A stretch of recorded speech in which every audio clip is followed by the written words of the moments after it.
and welcome to this week's podcast. In the Lore Corner, we are talking about Zamorak. We've got Mod Bond, music maker, picking his favourite music, and then we're going to be going over to player support, talking about system monitoring. Hello, and welcome to the Lore Corner. We're joined with, I'm Mod Osborne. We're joined with Mod Rowley, Mod Raven, and Mod Stu. And this time we're talking about Zamorak, so Mod Raven gets to be theatrical and evil. I always get to be theatrical. I know, but, suitably, I guess. So we're going to be covering Zamorak and kind of how Zamorak has changed over the years. I guess you could almost have called him initially a pantomime villain, in the sense that it was kind of represented the evil side of He was very clear-cut. Yeah. Very simplistic, yes. He was very much the kind of Saradomin and Zamorak were very much sort of allegories to the sort of monotheistic religions of, purely good deity and a purely evil entity. Which was shown in the kind of the god letter imagery, which if I remember rightly was kind of a bald gent with two little stubby horns. Yes, exactly. So really went for that kind of demon look. Yes. But that's obviously changed. But the symbol, the Zamorak symbol, is worth talking about because some players are like wondering what it is, the moustache, what it represents. The moustache of Zamorak. The Pringle moustache. Yeah, the Pringle moustache. Is that what it represented when we first did it? I can't remember. But I think we're all in agreement that now it's horns. Yes. Demonic horns. It's almost like this kind of throwback to that original god-lettered Zamorak. I don't know. I see a bit of his wing shape in there as well. Yeah, that is true. It's basically his silhouette, isn't it? Yeah. When you sort of turn his silhouette into iconography. I mean, that's the beautiful thing about Modyan's kind of concept was that you've got this similar kind of wavy line motif in his face and in the wings on the chest. Yeah, you kind of see the symbol throughout. You get it in silhouette, and then as you go further in. Yeah. I'm trying to remember kind of Zamorak representation in some of the early quests and things like that. It was always evil. Yeah. Always evil. Always stupid, I think, as well. Like his followers weren't a bit bumbling. The brightest. They were always... Monk of Zamorak. And they were a bit sort of cackling toon evil. You're right, that kind of pantomime sort of, we're doing bad things. Why? Because bad. And I think the first time that, for me anyway, that Zamorak started becoming a bit more central was General Shadow. So obviously when we were talking about kind of Zamorak versus Zaros, that was really when we started giving Zamorak some back history. So it was Madrat had this kind of rivalry with Zaros, then started to get a bit of flesh on the bones, which I guess is suitable for Madrat. Yeah. But for me, I mean, Demonheim was also one of the big kind of beats on Zamorak's kind of timeline because we were playing with this mysterious magic underneath Demonheim. It was the first time we really attributed lore to a skill. And we were talking about a big Z, a big thing underneath Demonheim. And we always imagined that was Zamorak. Well, you were involved in this a little bit, were you? Not in the slightest. Not in the slightest. I think we were involved in the naming of it, but all of the lore was Lionel and More Chris L. Yeah. I mean, because I remember that one of the first kind of briefs for Demonheim was that it was frog creatures. I think they were called the Thighat. Which obviously made it into the Thighat trees. Yeah. So there wasn't any Bilrak at all. It was just a number of kind of froggy creatures drilling down and eventually hitting something magical. Yeah. So the original intention of Demonheim was that finding Zamorak was going to be an accident. But now we've got Bilrak and obviously Floor 61, which I know that could still happen. But one of the original drafts. Do you remember this?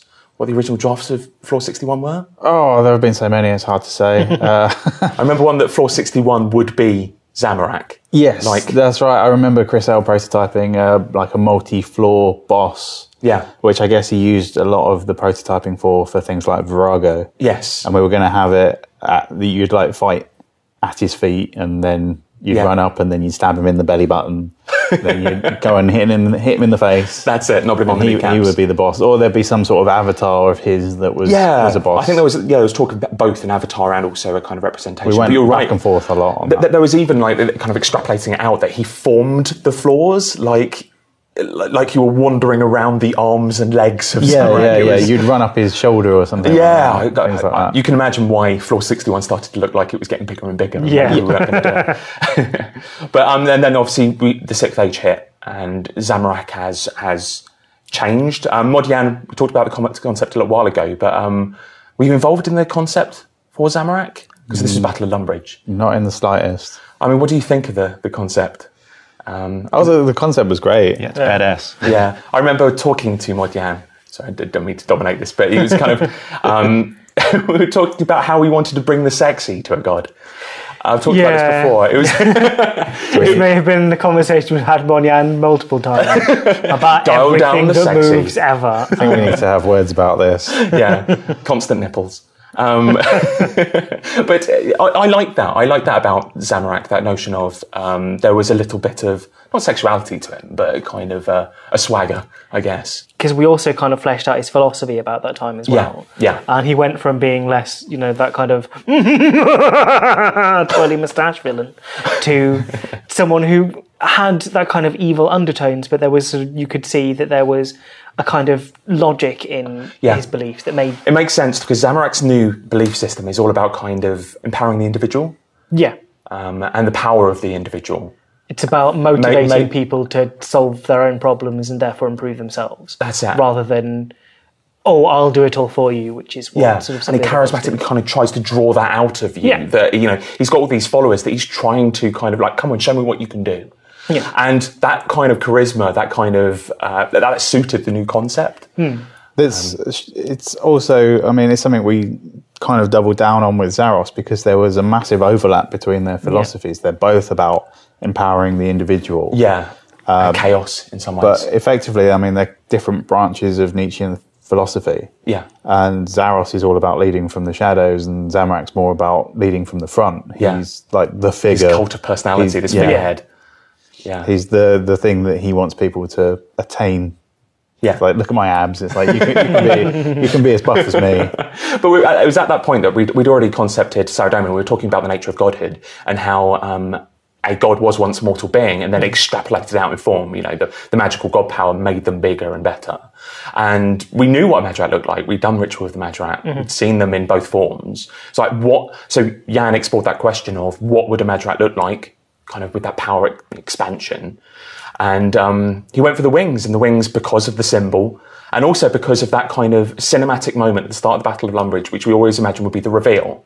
And as Zamorak is quite theatrical, maybe not as theatrical as Slissgate, but that notion of the wings around and then pulling those wings back. It gives a very nice sort of cinematic effect. The wings are kind of flawed and they're upside down, but they do have that very nice kind of uncloak, look at me, mwahahaha moment, which he did do very well in the cutscene, I felt. Yeah, absolutely. One of the touchstones, we were asked for kind of people we imagined that would be like the gods.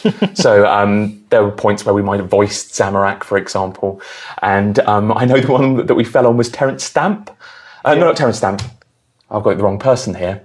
Charles Dance. So this is from Game of Thrones. Is it Tywin Lannister? Tywin Lannister. There was a period of time where Zamorak was Sean Bean. I remember that much. And then we realised too northern. Then we realised we didn't want him murdered. So he wouldn't have Sean Bean constantly dying. No spoilers there. So we went to somebody else in Game of Thrones. Yeah, which is Charles Dance. So I've written the wrong person down. But that kind of it's got to be British, a British villain. That kind of cold, powerful gravitas that Charles Dance is very good at. That's it, but very knowing. He's not bumbling like he was in the Fifth Age. It's very much calculated, knowing. Calculated. See, now I just kind of help picturing Jason Statham as Zamorak. Okay. Yeah. I'm trying to imagine because Jason Statham only kills people with his own clothes. Jason Statham with more Bandos, surely. Maybe. We'll get to that in future podcasts. I'm noting down Jason Statham equals Bandos ? So we've talked a little about the change in representation, so moving towards a more kind of stimulating intellectual thing, because we want people to follow Zamorak. This is what the Sixth Age is about. It's not necessarily... It's about diversifying the choices, because previously it was very much Saradomin equal good, Zamorak equal bad, and we're changing that quite a lot. And that was important with Battle of Lumbridge. Because Battle of Lumbridge was this straight-up kind of personality battle, I guess, against Saradomin versus Zamorak. We still did have quite a few people just assuming Saradomin equal good guy, and therefore that's why Saradomin had quite a big... Which I found fascinating, because just seeing the number of players who will ally with something purely because they're the one marked as good, as opposed to one marked as evil, I found fascinating, because I would expect more of our players to go to the evil option. And this is it, with Battle of Lumbridge. I did a kind of a quick skim around the whole of the office, asking people what they thought the result would be, and it was almost universally Zamorak. We thought Zamorak would win because of the cool factor. Yeah. But Saradomin just had, like, was it 75% of the Yeah, in fact, it was almost disappointing. It was so. Yeah, it was not what we expected. Yeah. Apparently Saradomin is more cool than we thought. Who knew? Apparently. Yeah, exactly. It's the beard. I can attest to that. Maybe he can attach a microphone to his own beard like you can. Obviously, Zamorak has lost a couple of times. Or, well, your scoreboard has noted that he has a loss, put him towards the bottom of the league table, which actually makes him quite an interesting character for the Sixth Age. Many people might be writing him off, but that gives him real motivation for particularly our last two quests. Because he's not dead. He's just had a bit of a setback. And it's interesting because he's one of the only ones that had a kind of different response to Sliski's game. So most of them have kind of gone, we're not playing, or going, okay, we'll get in on this and slaughter gods. Yeah. And Zamorak's gone, no, naff off, Sliski. I'm going to get my own power back without you. And hence Dishonour Amongst Thieves. Yeah. Which gives him an interesting motivation, I think. Yeah. He's certainly got a level of confidence as well in himself, and he kind of exudes that. Would you agree that he also has the best cast of generals and allies in game? He has some of the best, definitely. He's got. I think. I'm not sure I'd say he has the best, but he's got some of the best. There's something about. I don't know. I just find them really cool to write for. Zaros probably has the edge in my book. Oh, I see what you mean. It's close. You're referring to Evil Dave, aren't you? I know for a fact there are people who want quests or maybe even writing quests. Indeed, I have seen such things. Yes. That's amazing. I love Evil Dave. But the prospect of a meeting with Zaros is huge for this year. We've already shown a kind of concept with Fate of the Gods 2 on stage. Yeah, I mean, the immediate jumping point is that, of course, they're going to have a fight, because why wouldn't they? And, of course, we fostered that with the image. Yeah, I mean, that's maybe a bit... it's one interpretation, I think. Yeah. It's not necessarily going to happen. Is it going to be battleships? It's got such a weight of expectation on that moment, because it's been referenced in lore as far back as Curse of Zaros. What is going to happen yet? No, I mean, they could just shake hands and be best buds again. They could do some sort of team up buddy cop movie together. Maybe they could have a fight and Seren could come in and say, "Look, you two naughty boys, stop it," and just break them up. Yeah. So that's the kind of interesting thing, though, with the Zamorak Zaros thing, is in many ways what Zamorak did to Zaros is kind of in line with Zaros's sort of philosophies of self-improvement anyway. It just happened to screw him over in the process, which he's probably not a fan of. Yeah.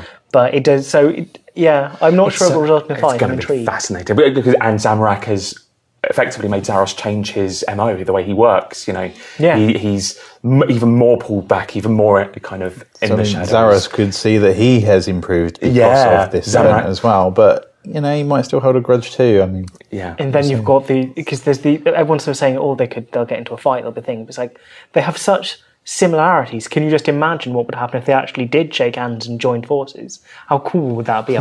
Then you will have the best in the series of generals because it's the two of the combined. I'm just going to throw that out there. Just sparking that. Amazing. And then of course there's the end game.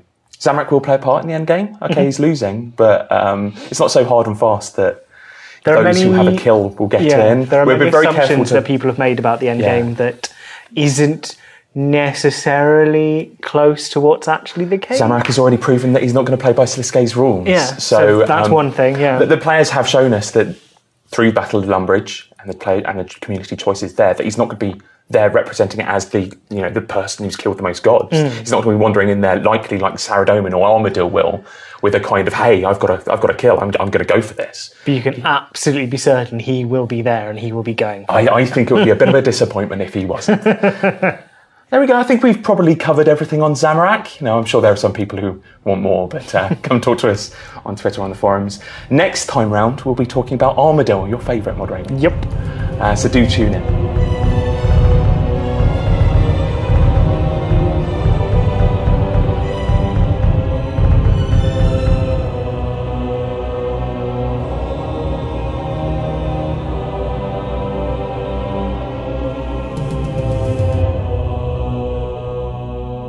And with me today, I have Mod Bond. Say hello, Mod Bond. Hello, Mod Matty.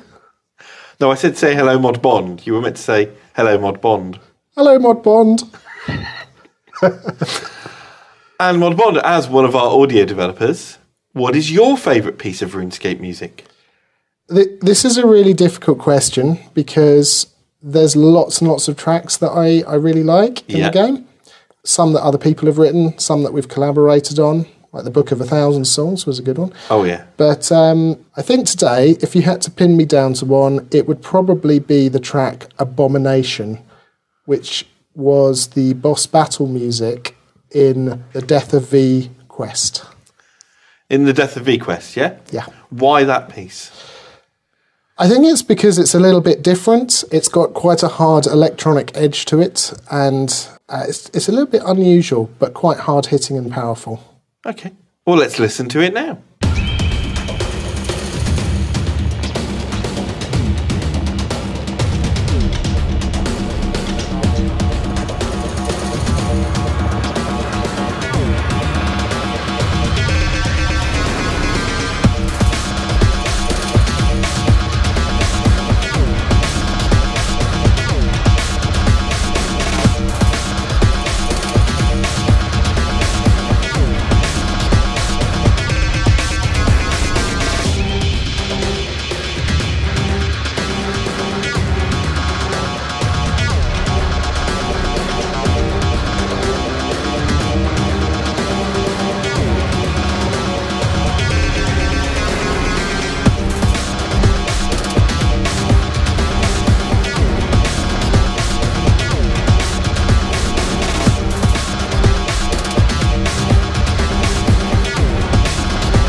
Hello everybody and welcome to the latest edition of the customer support section of this week's podcast.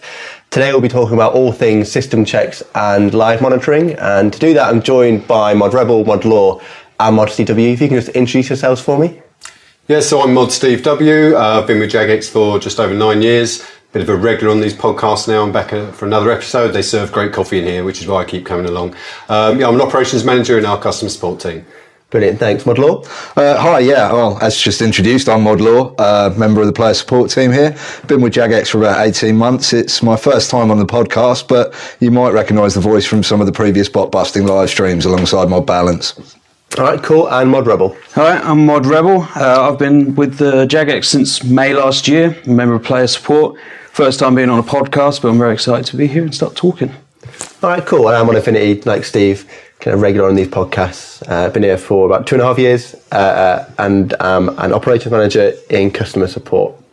So we're going to talk about system checks and live monitoring, and not a lot of people might not know what that means. So we can give a brief explanation of what are system checks and what is live monitoring. Okay. Well, if I start out with that one, basically, obviously with being on player support, we've got a lot of things we need to look out for, and we've got to make sure that the players are able to access the game, log in and play and so on. So we've got a variety of tools, systems and some funky dashboards that our sysadmin guys have put together that allow us to check sort of all elements of the game, all elements of our internal systems, check player accounts online and so on and so forth. So basically on the hour, every hour, it's usually during the daytime a member of one of our tech specialists on player support is given sort of 10 minutes to perform what we call the hourly checks, and during which they basically check out a number of the websites. We make sure all of our websites are up and online for our various games, IPs, the Darkscape website and so on and so forth. We're also checking player counts, player numbers across the various servers on the data centers, as well as making sure sort of a lot of our internal system modules are actually up and functioning without sort of any errors showing on those. If anything comes to light, we obviously take action based on that. Okay. And but as a result of these checks, we quite often are aware of problems before they might even become player affecting. All right, okay, so quite a lot of information there. Mm-hmm. So we kind of briefly heard you say on the hour, every hour. So some players might assume it's a 9 to 5 job. We kind of told players we were a 24/7 department, but are these system checks 24/7? Is it Christmas Day? Are we on there checking it? 24 hours a day, 7 days a week, 52 weeks a year, bank holidays, Christmas Day, Easter, anything you can think of. We've got trained specialists doing these checks on the hour, every hour, all the way from midnight to midnight, literally 24 hours a day. Okay, and so when things do go wrong or something's not quite right, players might go to social media, might go to Twitter, Reddit, and kind of let us know about it. Are we checking social media? Is that something we do? That is a part of our hourly checks, as Mod Lore said, 24 hours a day. We're always checking the systems. We're also checking things like Twitter. We're always checking the RuneScape forums. We're also checking Reddit. We're making sure that, if there is an issue that maybe we haven't seen yet, the player has mentioned to us that they can't connect to the website, can't connect to the game. Yeah. We look at that. We then go do our system checks maybe early if we have to, and make sure that if there is a problem, we can be addressing it straight away, make sure no one's out of the game for very long. Okay, cool. I think a top tip actually on that point would be that if something is going wrong and you're on Twitter, it's worth tweeting at Jagex Support, not at RuneScape. That's something, it's monitored by our customer support team here, and we are checking it every hour, as you've said, which is great. So let's say something is going wrong, we're checking Twitter, we're checking our systems, we're often aware before the community is aware, and something's gone wrong. It's 4 p.m. in the afternoon, so the office is busy.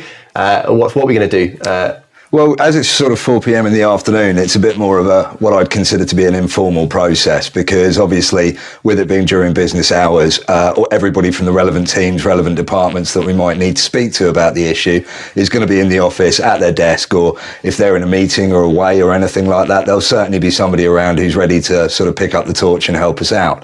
So with it being in the daytime, we'll obviously spot the problem in our hourly checks, and then it's more of an informal nudge, pop over, have a word with somebody, make sure nothing's fallen over or anything silly like that.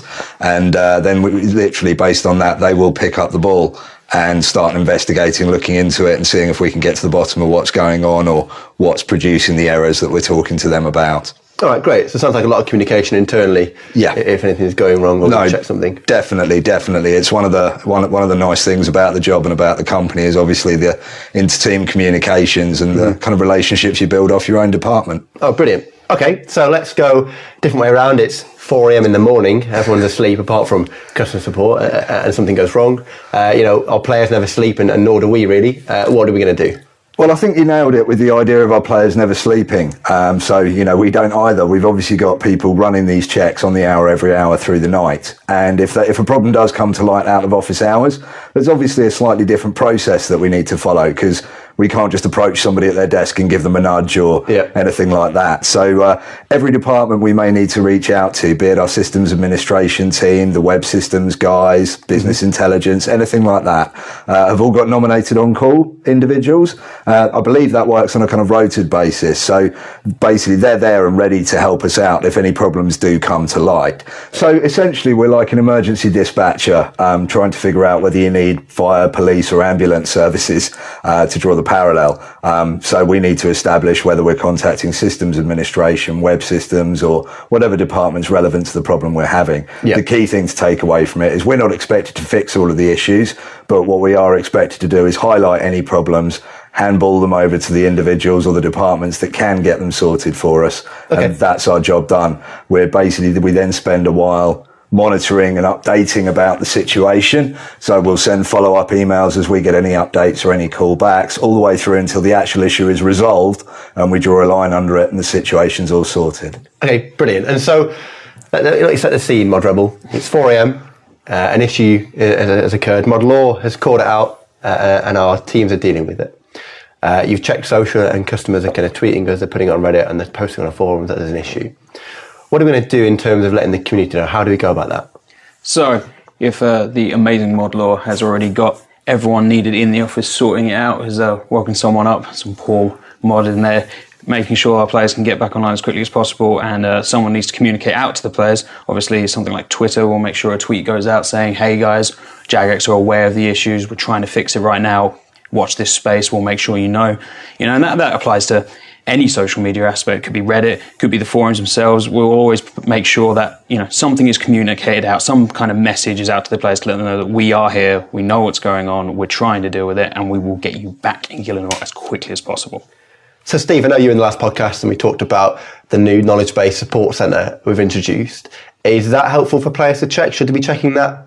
Yeah, I mean, there's been a really big improvement there. So players can just go to the website, hit the support button in the top right, and there's a status update there right on the screen. It tells you exactly any issues we're facing, any service disruption, that's right there, and we update that live. So you can check that anytime and just see what the status is. Okay, so it's clear you're kind of checking a load of things, and because of that, you must come across some pretty funny things. So is there anything you can share, what you've come across, any bug reports you've seen or escalations? Well, certainly with the amount of bugs that we obviously search through and make sure everything's working, you do get the occasional funny one, such as a bug that said RuneScape is broken. Oh, very helpful. Yeah, very helpful, because obviously I look at RuneScape and I think, is this broken? Yeah. Obviously we ask for reproduction steps in these bugs, and I know a lot of players, they send in bugs, so they need to give us the best reproduction steps we possibly can so we can know exactly how to reproduce the bug, so we can test it ourselves. Obviously with player accounts, player characters, we can clone these, we can create our own sort of virtual version of the player account ourselves, and we can actually log into the game and we can see exactly what they're seeing. So by doing this, we follow their reproduction steps, we make sure we do everything that they say they did, and that helps us identify the bug and fix it. Whereas just saying RuneScape is broken without any reproduction steps is it's a difficult one. That's certainly something to do. Okay, to be clear, that's just a step-by-step, what they did, when they did it, what they were wearing, that kind of stuff. So it's really easy and clear for us in the office to kind of check what they were doing at the time and try and, as you say, reproduce that bug, what they're describing. Is that right? Exactly that. I mean, basically, when it comes to it, the higher quality the reproduction steps are, the easier time we have establishing whether it is actually a bug or it is, as is the case in quite a few situations, player error, where it's not a matter of you necessarily doing something wrong. It might be a mechanic that you don't necessarily understand, or you may be a returning player and things have changed from how it was back when you used to play. So you suspect it's actually a bug. So the higher quality reproduction steps you can give us, we can establish, or, more particularly the QA guys can really dive deep into it and establish whether it is actually intended behavior for this particular skill, mechanic or item, or whether it is in fact something's not working the way it should be and we need to be getting that fixed. Okay, great. So we're checking a whole load of things 24/7. Steve, is there anything else we're checking around the clock which hasn't been mentioned already? Well, one element is our community safety. So, I mean, we're really proud here at Jagex of our community safety work, and it's something that, I'm particularly quite passionate about. I'm a parent to 2 children who are old enough to play RuneScape, and I'm perfectly happy with them playing the game. I know how safe it is, and actually, statistically, RuneScape's a really safe place to be. Having said that, it's on the internet and it's in a live environment. So from time to time, there's things where we just become a bit concerned about player behaviour. There's something we feel we might just need to intervene just to help someone.